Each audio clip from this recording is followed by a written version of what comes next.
You're listening to the Dibbly Dobbly Podcast. Remember to like, share, comment, subscribe, and click the bell to make sure you get the latest episodes of the podcast. Be sure to like and share our Facebook page and follow us on Twitter and on Instagram.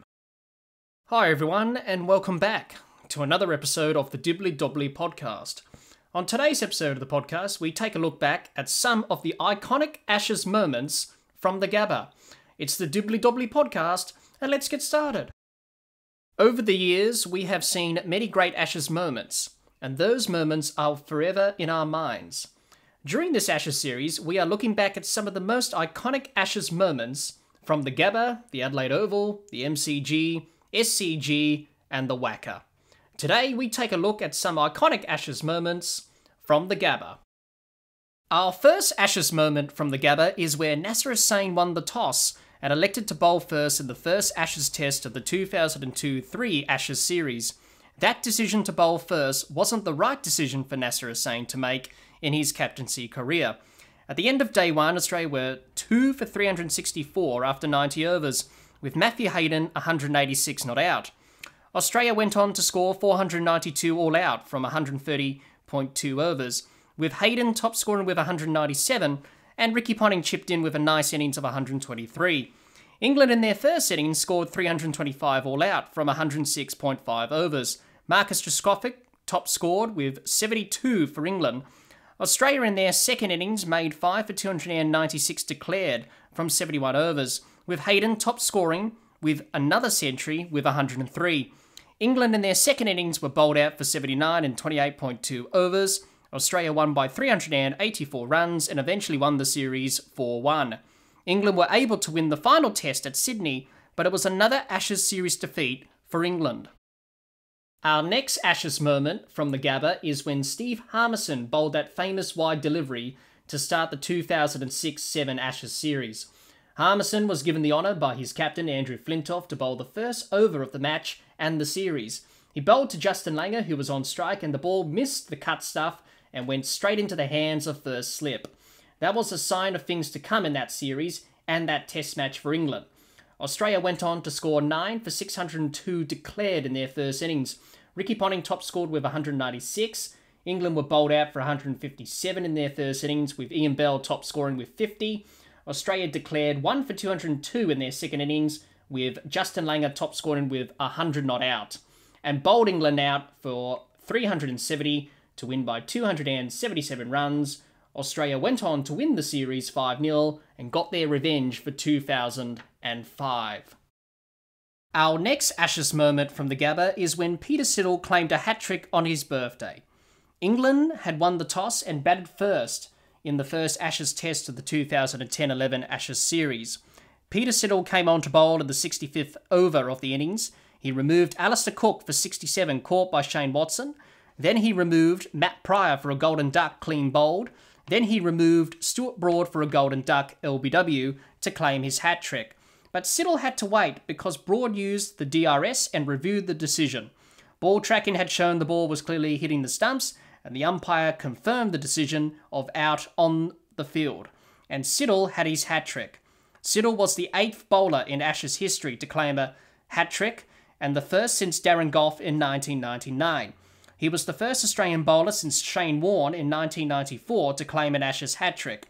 He also became the 9th Australian bowler to claim a Test hat-trick, the first since Glenn McGrath claimed his hat-trick against the West Indies at the WACA in 2000. England made 260 all out in their first innings. Australia were bowled out for 481 in their first innings. Michael Hussey top scored with a magnificent 195, and Brad Haddin chipped in with a well-played innings of 136. England in their second innings made 1 for 517 declared, with Andrew Strauss, Alistair Cook and Jonathan Trott all making centuries.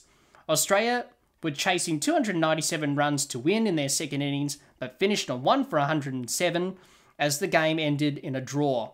England would eventually go on to win the series 3-1 and win their first Ashes series in Australia since 1986-87. Our next Ashes moment from the GABBA is when South African-born Kepler Wessels made his Test debut for Australia, which saw him score a Test century on Test debut. After finishing his qualification to play for Australia, Wessels was given his chance in the second Ashes Test at the GABBA. After England made 219 all out in the first innings, he opened the batting and made a wonderful century on Test debut. He top scored with 162 and at the time fell 3 runs short of Charlie Bannerman's Australian record of 165 on debut.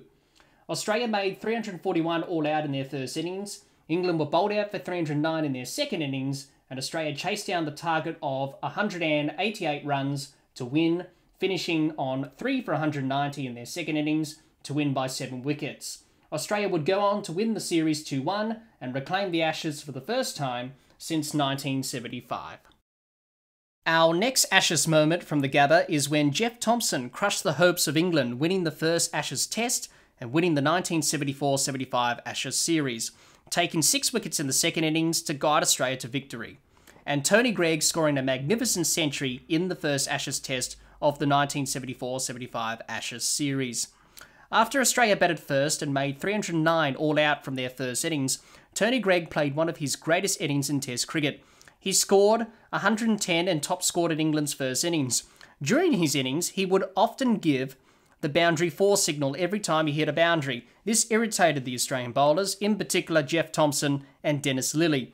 Australia made 5 for 288 declared in their second innings to set England 333 runs to win.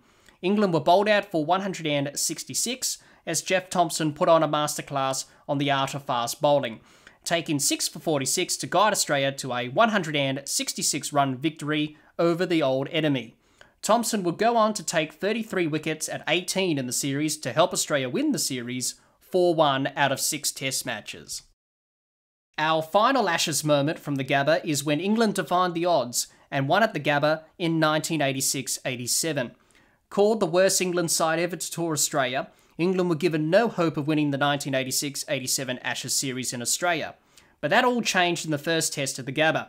England batted first and made 456 in their first innings, all thanks to a brilliant century from Ian Botham, who scored 138 off 174 balls and smashed Australian fast bowler Merv Hughes for 22 runs off one of his overs. Australia were bowled out for 248 in their first innings, and Graham Dilley led the way for England, taking 5 for 68 in the first innings. England enforced the follow-on and asked Australia to bat again. Australia made 282 all out in their second innings after following on, and Geoff Marsh top scored with 110. John Embry took 5 for 80 for England in their second innings. England chased the small target of 75 runs to finish on 3 for 77 in their second innings to win the match by 7 wickets.